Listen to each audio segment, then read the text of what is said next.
Yes. So why are you Lucifer? Right. Well, we represent Hannibal. A triple. Everyone gets it. Second, third person to call it a triple, too. Triple-esque. Happens at Comic-Con. Yeah, you're going to get that demographic who's... All right, well, first, congratulations on finally getting to a network that's going to give you a third season. I know!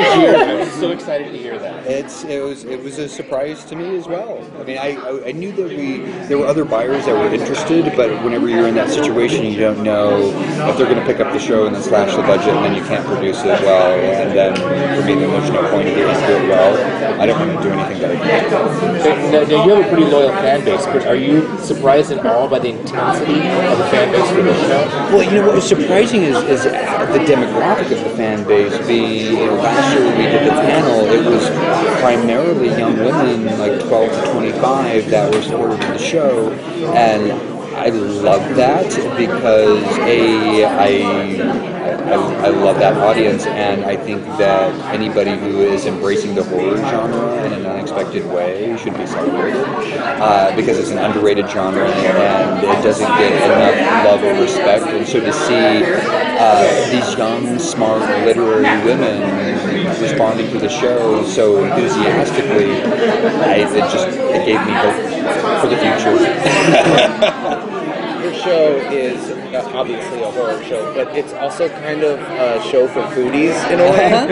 And I'm curious how you got Jose Andres involved. Well, because when I saw that in the credits, I was like, oh, well, of course, that makes perfect sense. I'd been a fan of his since In Spain. I'd been watching that, and of course loved all his appearances on Top Chef. So the moment they called me and said they're going to hire you to do Hannibal, the first call I made to my agents was, how do I get in contact with Jose Andres, because I want him to be the culinary consultant, because we needed a culinary consultant on the show who had much more sophisticated expertise than I do. And they said, well, we actually represent him, and he just got the James Beard Award, and he's having a thing on Tuesday. You should come and ask him. And so I went to this mixer to celebrate his award, and they introduced me. I said, Bryan's working on the Hannibal series. And he's like, I want to be your... I couldn't even get the words out before he was volunteering to be the culinary consultant. And then we proceeded to have this 45-minute conversation of all the strange ways that you could prepare a human being to eat.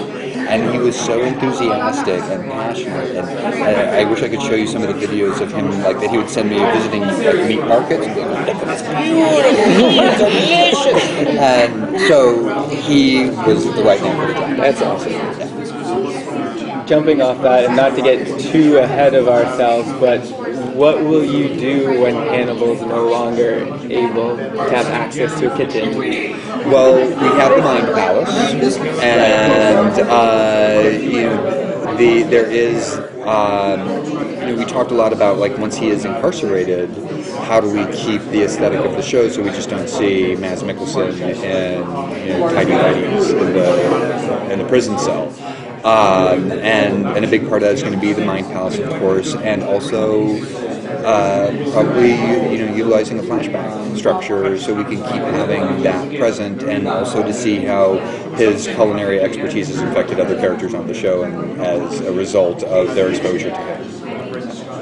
You said last year in the panel that the only problem NBC really had last year with anything graphic was the angel wings, right. And you just had to correct it by having the blood run down the buttocks. Right. What was the thing this year or this past season? The only thing that the biggest thing was the buttocks on the Wendigo when he was humping on Caroline Davarna. Oh, really? He was humping so vigorously that the sheet sort of came off of his butt, and so they were like, well, no humping. You can have people on top of each other, but you can't imply thrusting, because then that is unequivocal penetration. And so we had to digitally put the sheet over his butt, and then we had to do a lens flare and shake the camera so you couldn't see that he was humping on her, but it just looked like it was a visual style thing. Interesting. And the funny thing, have you talked to Caroline yet? Yes. So did she tell you about the face dropping off? This guy's humping on her, and she didn't know until the day that there was going to be the guy in the Stagman outfit that was going to also participate in the orgy, and she had. Because our director, Vincenzo Natali, who directed Splice and Cube and is a fantastic talent and is going to be coming back for season 3, it was his idea. It's like, you're doing this intercut love scene that becomes this three-way where she's kissing Maz and then she's kissing Hugh. Can I bring the stag band into that? Do you mind, or is that too weird? And I was like, no, like give us more weird. And so Caroline didn't know, and she was like, what's he doing here? And I'm like, oh. So in the middle of it, like, he's humping on her, and so sweaty because the suit's ridiculous, and his face just flops out on her because it's a mask face glued to his face, and then we digitally go through and like slim him down and make him creepy. But the raw dailies, he's a guy in a big rubber black suit, and it looks ridiculous. So she's there getting humped on, and his face falls on her, and the dailies are hilarious. So that's our standards and practices story. Nice. Is that the blooper reel? That is not on the blooper reel because Has there been a theme for the episode titles for the next season? Yeah, the Japanese titles and Italian. Yes. So, and the fun for us is Italy plays a big part in the novel Hannibal, and we're going to be doing a lot of that book in unexpected ways in season 2, or season 3, and it's kind of taking his escape from Silence of the Lambs, and since we created an escape for him in season 2, moving up that whole story so it's not 20 years later that Mason Berger is waiting for his revenge. He's like, you guys just did this to my face, and I have an agenda. So we're going to be visiting him. So Michael Pitt's coming back. Yeah, if his schedule permits. We have him in episodes, and we know that he wants to come back, but he's also really busy, so it's a matter of like, can we carve out the days to get him? Last question. In this season, pretty much everybody's playing games except for Hannibal. Hannibal seems to be the most honest person in the season. Season 2 or season 2? Right, 2. There's a great moment in the season finale where Will says, "Why didn't you leave?" I'm asking personally, did he want him to leave, or was he trying to set him up?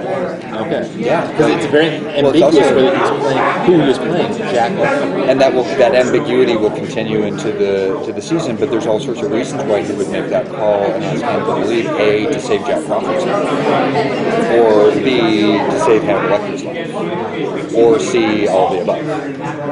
So, and we get into that with his story, and that's very much part of his arc, is him dealing with the impact of this guy. Now that we did a little bit of that in the second half of the second season, where they were able to talk to each other, but Will was being duplicitous.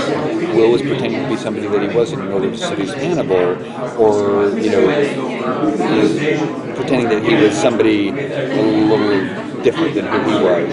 And with this new season, it's very much about their relationship, independent of being in the room together. But they're very much, their story is very much about each other.